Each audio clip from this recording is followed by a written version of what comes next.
The name is Herb Schreiner. Mm-hmm. I was born and raised in Hawaii. I went to Roosevelt High School, and from Roosevelt High School, I went into the service. Mm-hmm.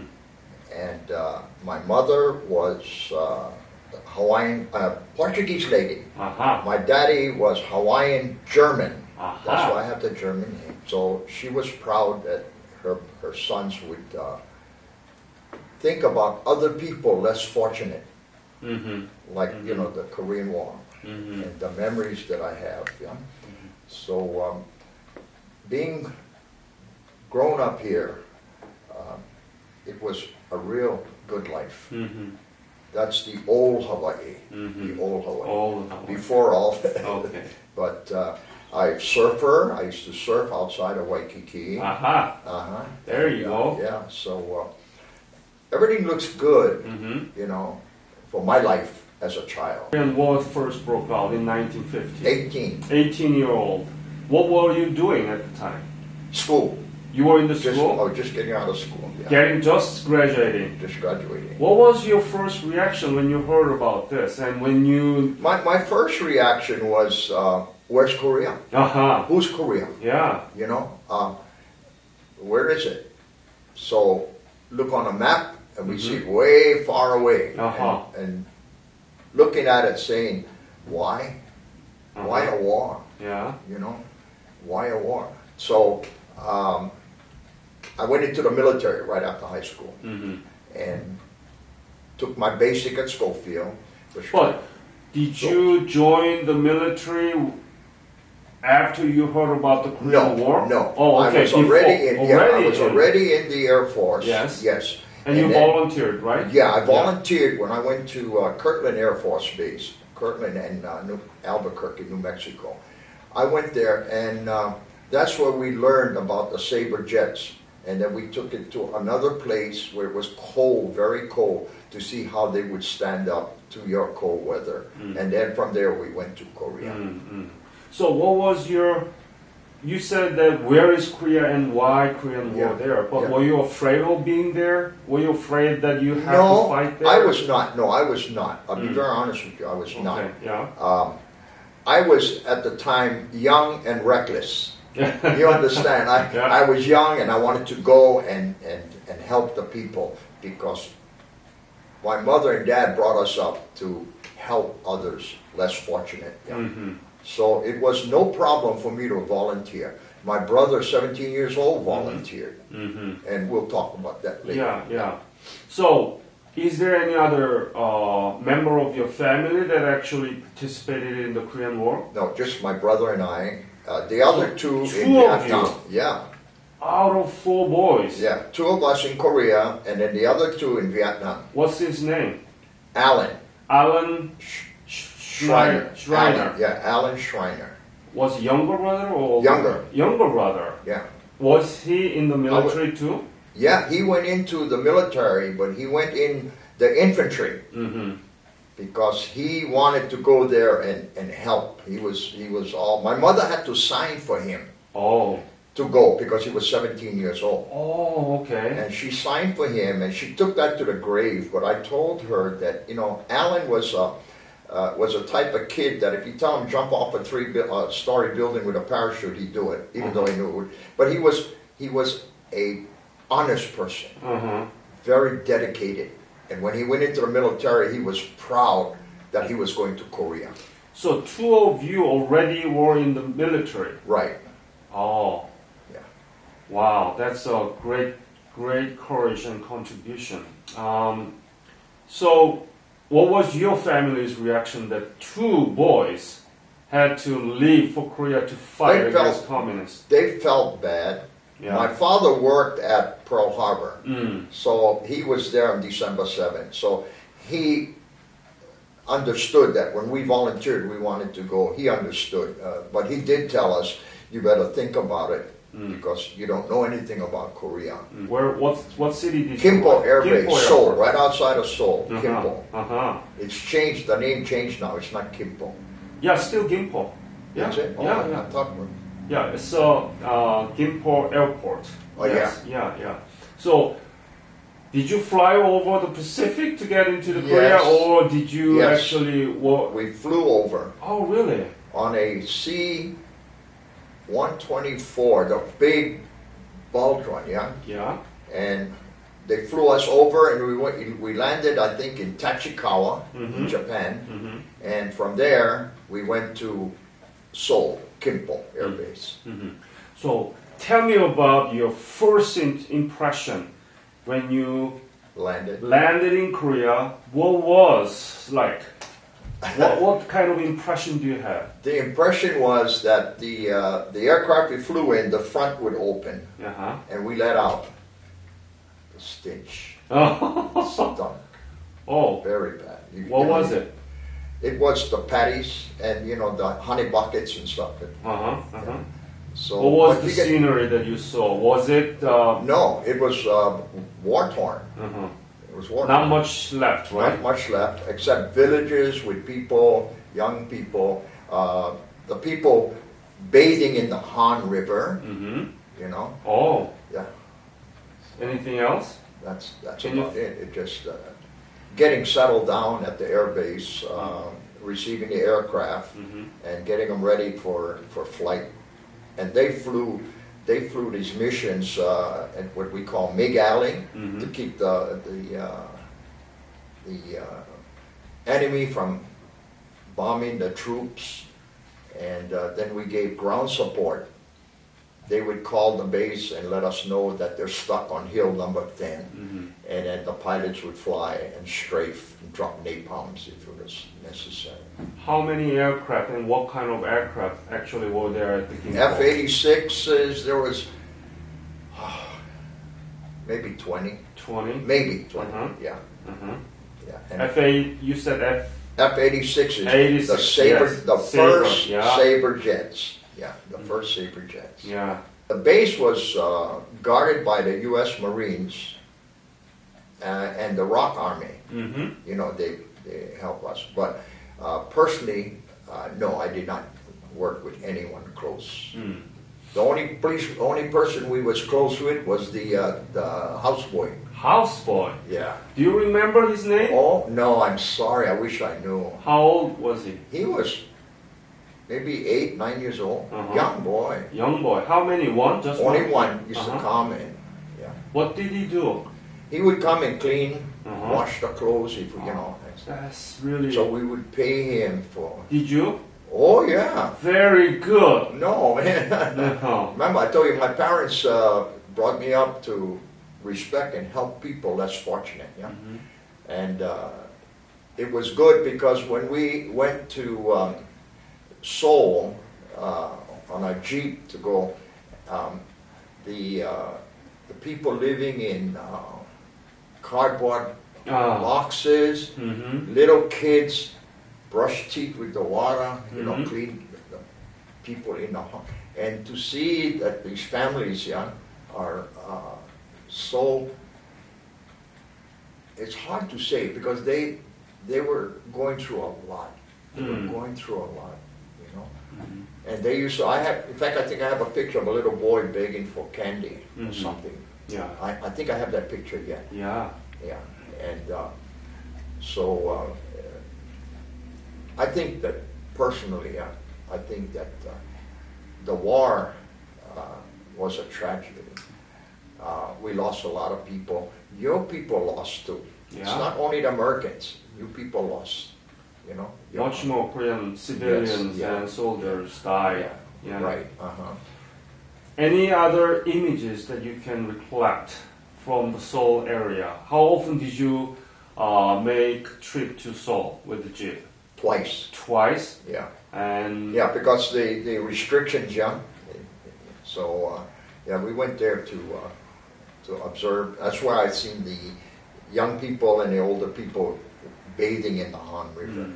bathing in the Han River. Bathing in the Han Yeah. River, yeah. Yeah. Yeah. So the water was clean at the time. Oh yeah, I guess so. I didn't go to the Han River, but What was left in Seoul city?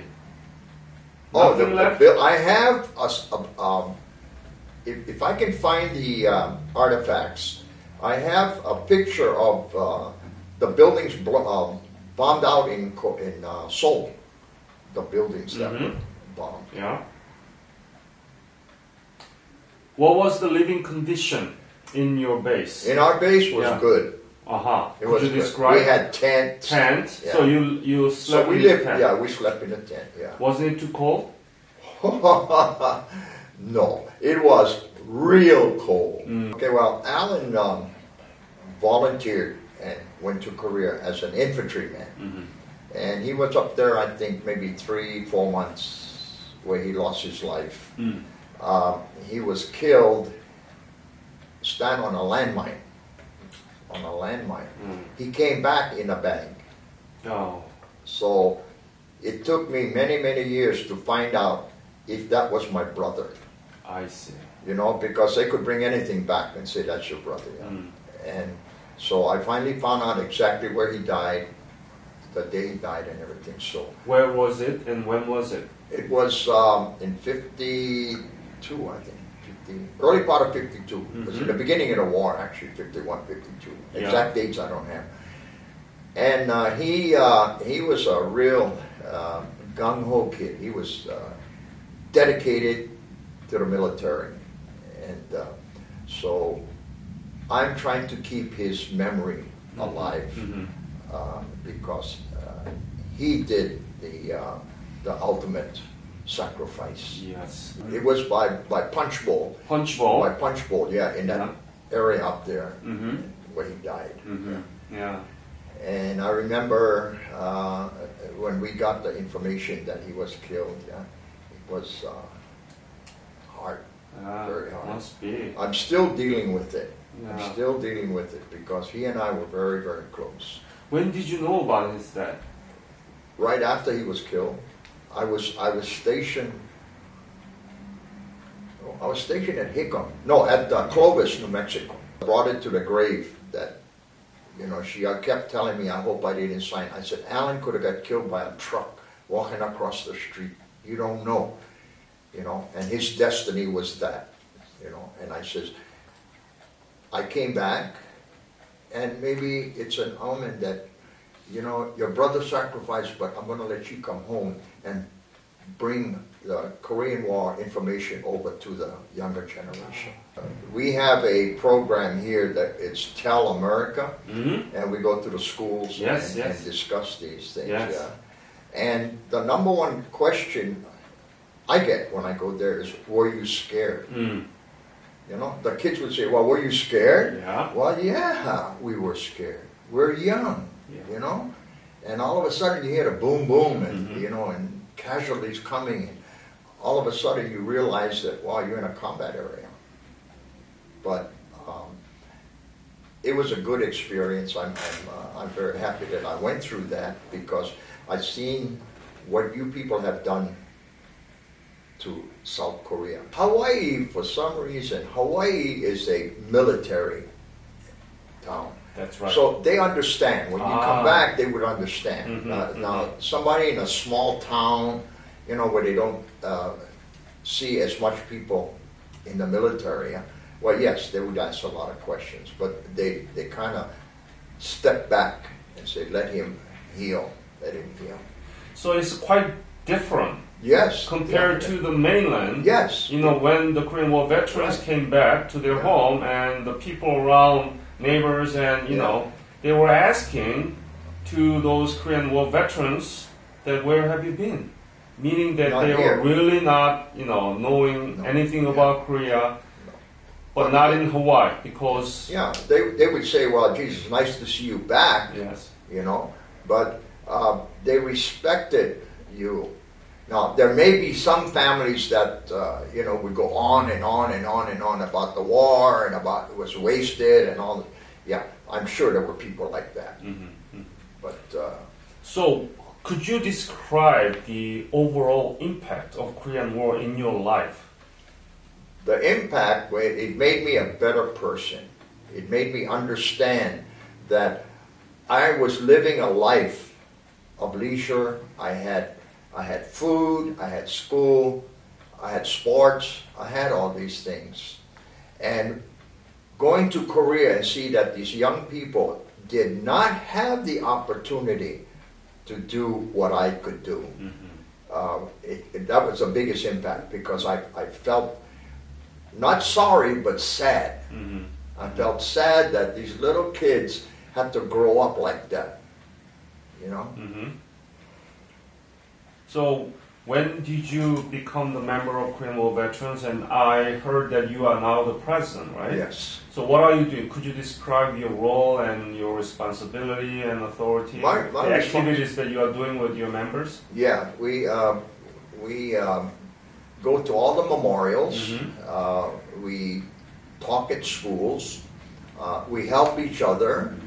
We have, like, if somebody's sick or somebody that has passed on, that we have our own honor guard to for the family to know that we will miss him and that we respected him as a Korean veteran. How often do you meet regularly? We meet every other month. So this month is on the 22nd. And then we go February.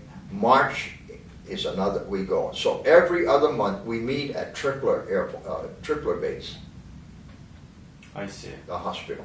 Hospital. How many members throughout the island? We have about 120 now. We had about 200 and something. But 200 something? Yeah, but now, you know, we're getting old, so. Yeah, we're getting old. Yeah. Have you been back to Korea? I went back 2 years ago. 2 years ago. That was first time? My first time, and I regretted it because now I can't go back because they're going to cut it out next year. It's supposed to be 5 years. What do you mean cut it off? In other words, a revisit. You mean the program that the Korean government is providing? Yeah. So I regret because I can't go back. When I went there, I was so impressed with the young Army boys. I wanted to find the memorial. You know, they have the memorial at the museum.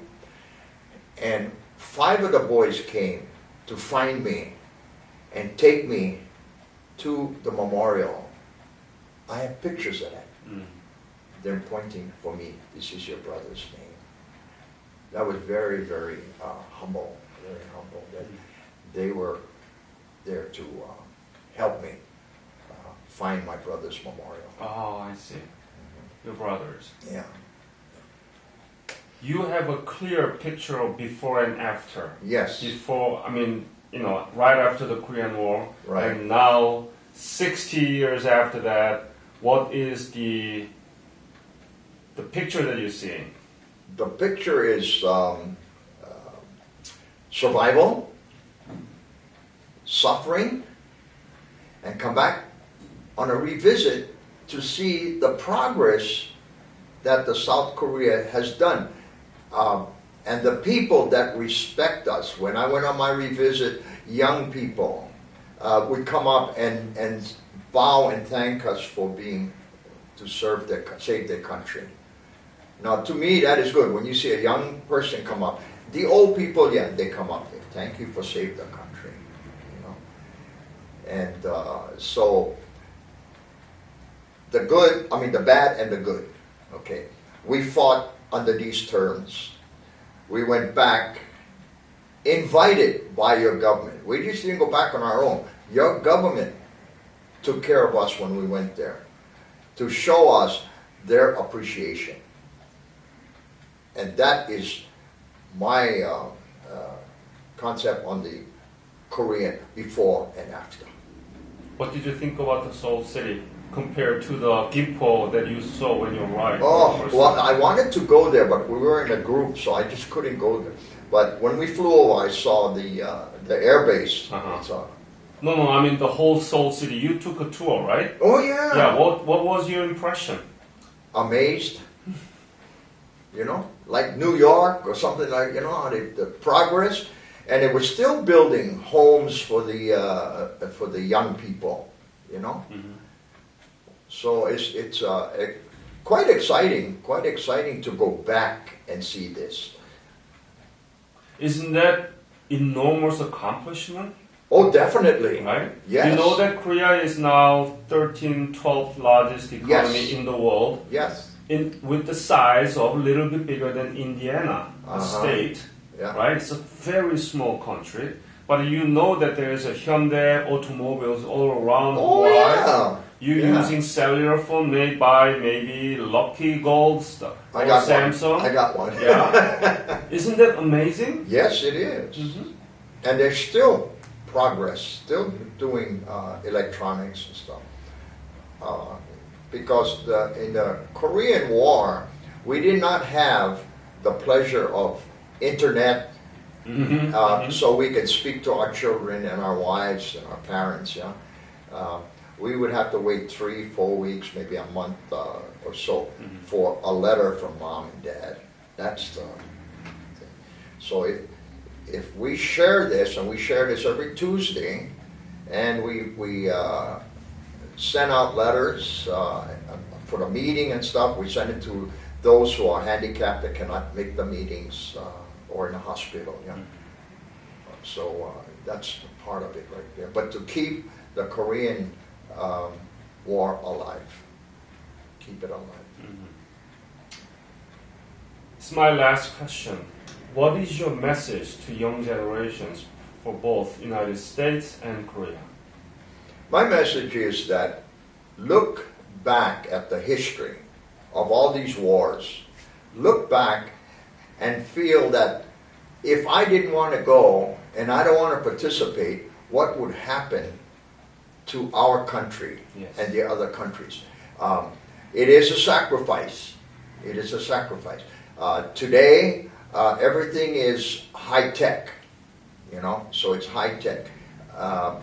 And to respect the people that have given their lives, that are still in the military to protect the less fortunate. So even though you're a teenager, don't go off and say, well, I don't want this, or protest. When they protest, it hurts. It really hurts. Because they don't understand what happened. So for the young people, I say, if you can go into the service, go. It's a good occupation. You may never go to war. But the education, the training, everything is valuable. And the reason for that, you're able to do that, is for people like us who sacrificed so you could be free today.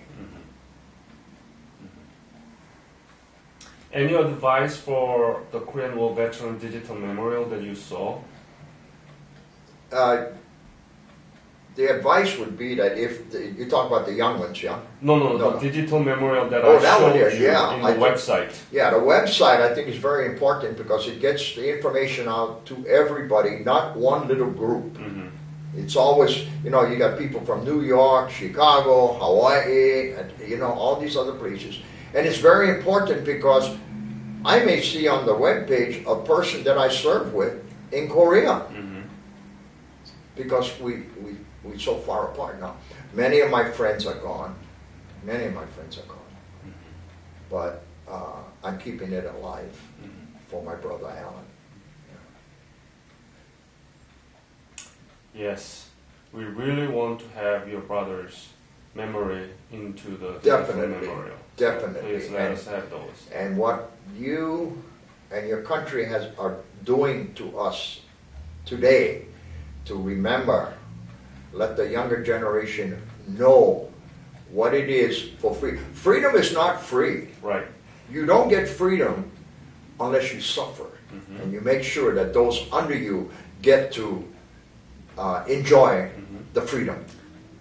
I think that's the great message to the young generations for both countries. Yes. Yeah. Without your sacrifice, without blood of your own brother, Alan, there is no such strong alliances between the United States of America and the Republic of Korea. Right. Yes. And for the government, your government right now that's doing this for us, to honor us, take care of us, I feel very, very humble very humble. That's awfully nice of you. We are the one who thank you all the time. Yeah, I know, but the thing is, if you sacrifice and you go back and you see the progress and the 13th country is progressing, I should be the one honoring you.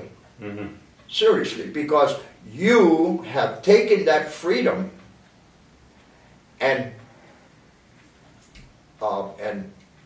took care of it. And the people that are free in your country right now can live and drive cars. They don't have to worry about any. I saw all the bridges. When I was there, we didn't have any bridges. This is January 12th, 2013. This is January 13th, 2012 in Hawaii. I had this privilege to interview the president of Korean War Veterans Chapter in Hawaii, Herbert Schreiner.